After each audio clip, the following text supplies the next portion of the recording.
mga katropa at welcome na naman sa ating Tol, anong latest? Number 20. Okay, so as we all know, here we go again, the VLWC banner, ang event na hindi naman lahat makaparticipate, including me. I hope sana talaga bumalik na yung Sam. So as usual, magsisimula tayo sa pinakauna. So wala namang gaanong malaking updates sa ngayon actually, both in the game and in the Rikit. Mukhang bago ng pauso ni Bandai na tigi-tigisang Rikit na lang ang nilalabas. Rikit na nga lang yung nilalabas tapos tig-isa pa per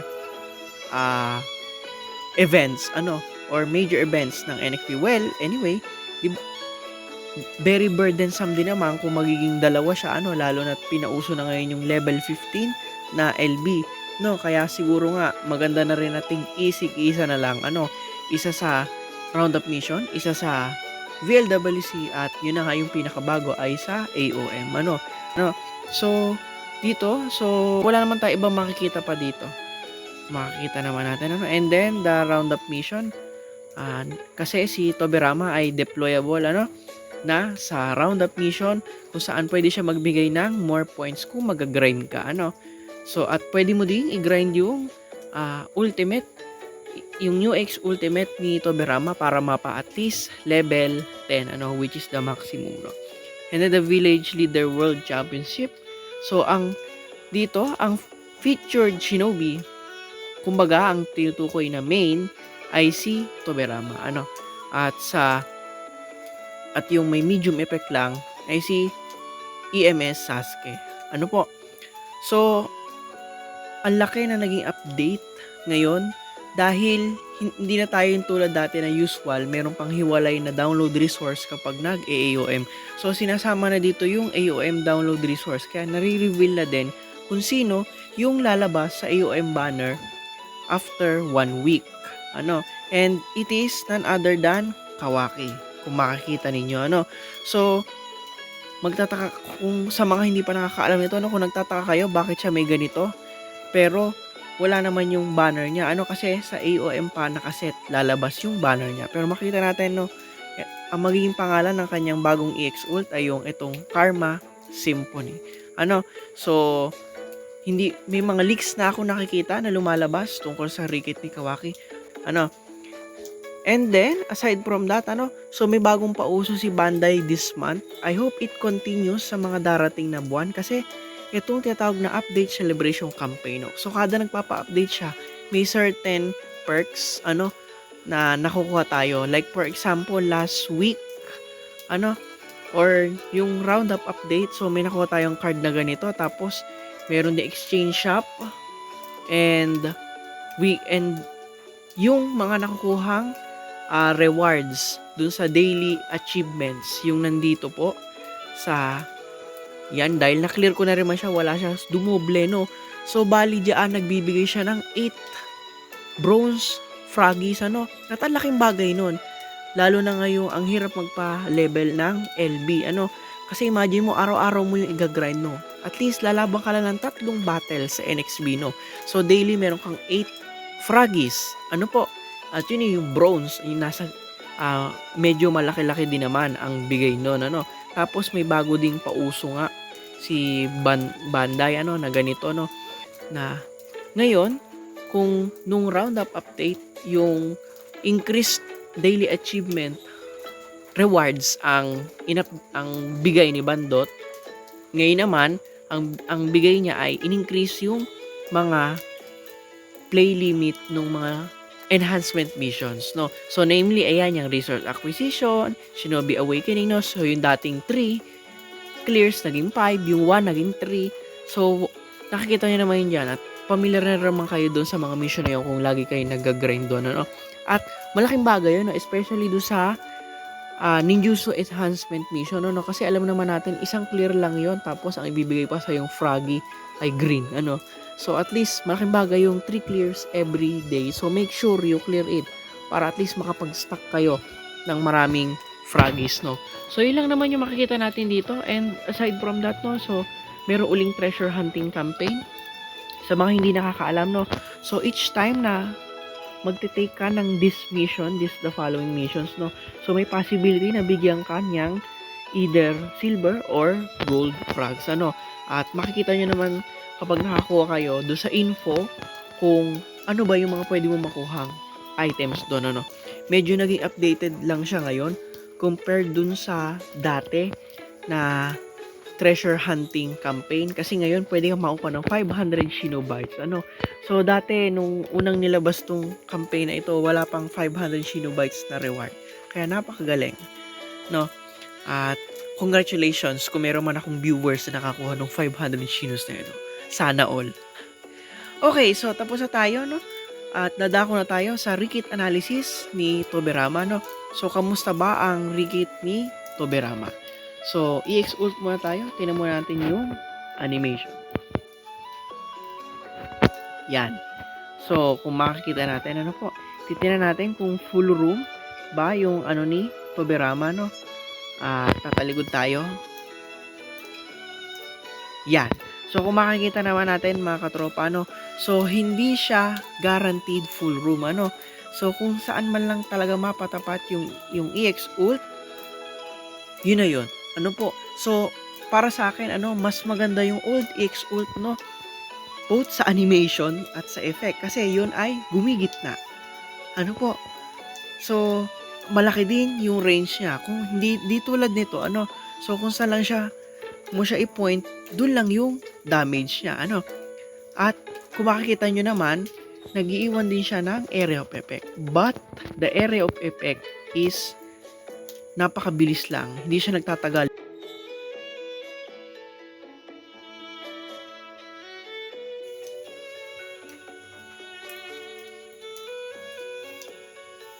So ang bagal, no? So ang bilis lang nung AOE, ano.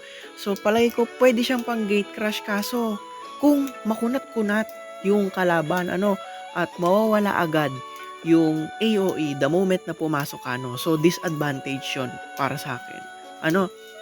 So kung halimbawa level 1 lang yung EX ult mo tapos tinry mo yung gate crash with that, palagi ko may maliit ang posibilidad, mataas ang posibilidad na mabuhay yung ginate crash mo dahil low level yung EX ultimate mo, ano.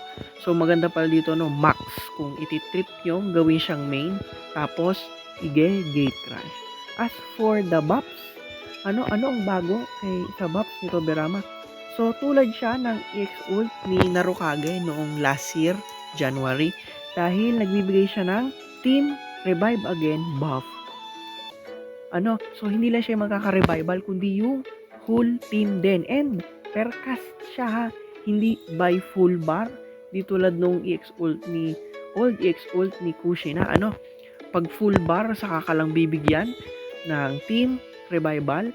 Ganun din yung old EX ult ni Toberama, ano, pag full bar, eto per use ng EX ult merong team revive again buff yung buong team mo, no.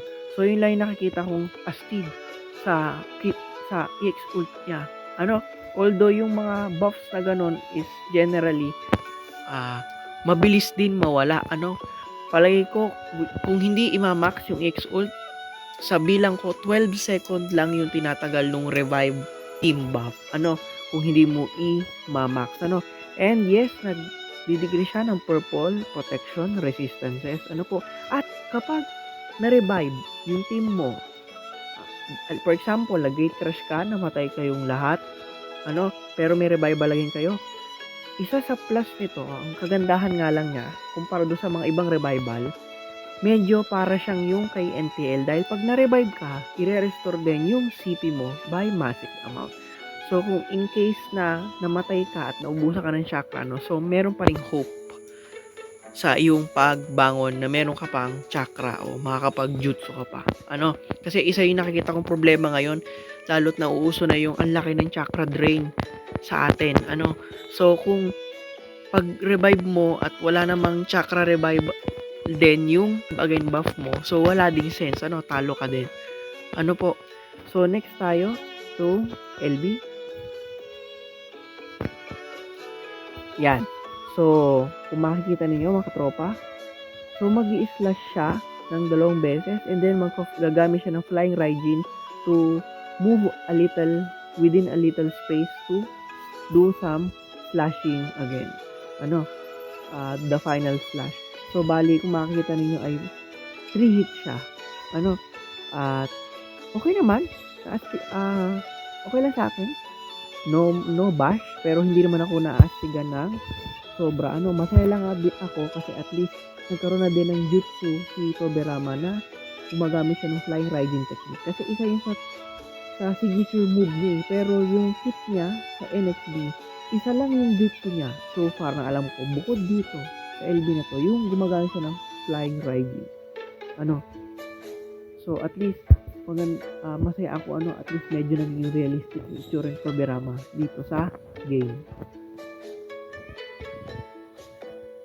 Okay, so as for the buffs of the LB, so tingnan natin So ano po ang bago dito sa LB? So as usual, tulad ng trend na pinauso ng NTL at STL, so hugely yung decrease niya ng enemy CP kapag defender shinobi, no? And aside from that, nagdi-decrease din siya ng evasion rate ng kalaban, So, and nagbibigay siya ng team invincibility. Pero dahil nga, kung alam nyo naman, na-acquire ko na yung LB, nakita ko yung team invincibility na binibigay niya. Actually, it's only 2 seconds. So, kaya hindi naman gaanong OP. Pero, it can be helpful also in some time, yung mga ganong buffs. Kasi, for example, na-paralyze yung whole team or something like that kapag inactivate to ni Tobirama, so matatanggal agad yung debuffs sa team mo. And aside from that, so kapag level 8 na yung LB ay nagdi-decrease din siya ng confusion resistance by medium amount. And yun namang effects niya, limit break effects, katulad pa din nung NTL, STL na mga LBs, itong invincibility and status effect decreases by 4 second invincibility and 50 second immunity to status effect So yun. And then lastly, so dadako na tayo dito sa 4-star niya. So tingnan mo natin animation. Yan. So cast na natin. Kung makikita nyo mga katropa, so nag-iiwan siya ng AOE and nakakatawa lang dahil hindi ko alam kung mas matagal yung AOE nito o same lang siya ng duration with the EX ult but tulad ng EX ult wide naman yung range niya at nakikita nyo nakakasak in siya ng kalaban. Plus dahil ito yung mga 4-star na may strip sa din both invincibility and status effect, maganda ito dahil continuous yung hindi lang continuous yung damage, kundi continuous din yung strip habang umaano yung current. Alam niyo, tulad ng comment ko kay EMS Sasuke, parang ito ang mas bagay na LB, hindi yung isa.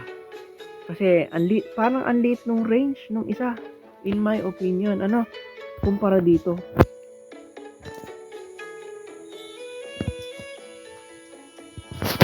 Yan. So, as for the buffs of the 4-star, tulad nga ng nabanggit ko kanina, anong bago? Ay, itong kahit 4-star, meron din siyang invincibility and immunity to status effect strip. Makita nyo, by 4 second and 10 second. Which is something na pinauso din ni NTL at STL. Dahil yung mga old 4-star ay walang ganitong feature. So, nag-i-inflict siya ng confusion and decreases the enemy's defense. Unfortunately, may invincibility buff to, pero kay Tobirama lang, So, hindi sa team. So, bagamat yellow unit si Tobirama, mostly, ang binibigay niya ay self-buff lang, Marami ako nakikita ibang bagong buffs aside dito, So, may movement speed buff ito pag level 8, although small lang siya, So, overall, in my opinion, so mid lang yung kit ni Tobirama. So, hindi naman siya mukhang meta-breaking, hindi naman siya mukhang magiging OP, at hindi naman siya mukhang baduy, although very close to that, na ang pangit ng kit, ang baluga. Kasi, well, matindi din naman yung strip ng LB at yung sama mo pa yung 4-star, no? So, masakit na din yun, ano? At pamatay na din sa mga 2023 Rikit Shinobi. Ano po? In my opinion, he is not a must summon, ano? So, it's better to save, lalo na nalalapit na ang 6.5 anniversary, ano? Yan ay isa May na, ano? Pero kung paborito mo, of course, go ahead and summon. Tulad ng lagi kong binabanggit, ano? As for gamit ni Tobirama, no? So, hindi ko nakikita na maganda siyang support Shinobi kung kapag mag-AM, kung halimbawa trip mo na nagbibigay ng buff, dahil sabi ko nga, selfish siya sa buff na binibigay niya, ano? Pero, palagi ko, okay din naman siya maging support Shinobi mo sa AM dahil yellow unit siya, so may kakunatan. So, in case na mapahiwalay sa'yo, ano, dahil sa mga fly-in traps or whatsoever, ay mataas yung survivability niya, ano. As for a main, hindi ko nakikitang maganda siyang main dahil kailangang i-build yung attack niya dahil nga siya yellow unit.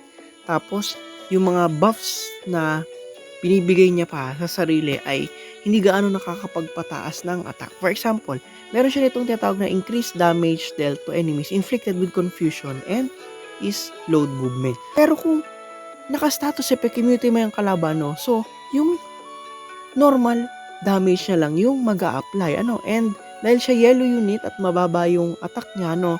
So, I think it's not advisable na kung one-shot kill yung hanap mo. Pero dahil makunat siya, ano, kung trip mo sa AM yung makunat-kunat na main, ay okay din naman, ano. And medyo okay siya pang gate crash, although medyo hindi ako alanganin para sa akin yung short duration ng AOE na iniiwan niya, ano. And of course, kapag may mga insta ka Shinobi, mahirap din mag-gate crash using Tobirama, ano. As for defense, ay hindi ko nakikitang bagay siya sa final room. Ano, siguro, he can be good in revival mat. Sa totoo lang, wala talaga akong maisip kung saan siya maganda. Hindi ko siya nakikitang bagay sa fly-in room kasi hindi instant yung damage niya, ano. So, kung may malaglag mang support, hindi niya agad mapapatay yun agad-agad, no? Pero palay ko kung pang stalling ng time, I think he can do it. Kung hindi one-shot kill ang fly-in room mo, kung halimbawa ay pang stall lang ng time. Kasi nga, yellow unit siya, no? Kunat-kunat siya. More on selfish naman yung mga buffs niya, kaya magandang solo na lang siya, ano? At medyo nakikita ko din siya, siguro okay din siya sa revival, dahil kung mabuhay man siya at makapag-X ult, no? So, may revival buff agad uli siya, ano? So, stalling din pa din ng time. So, ilang mga katropa, ano? Salamat sa panonood at kita-kits!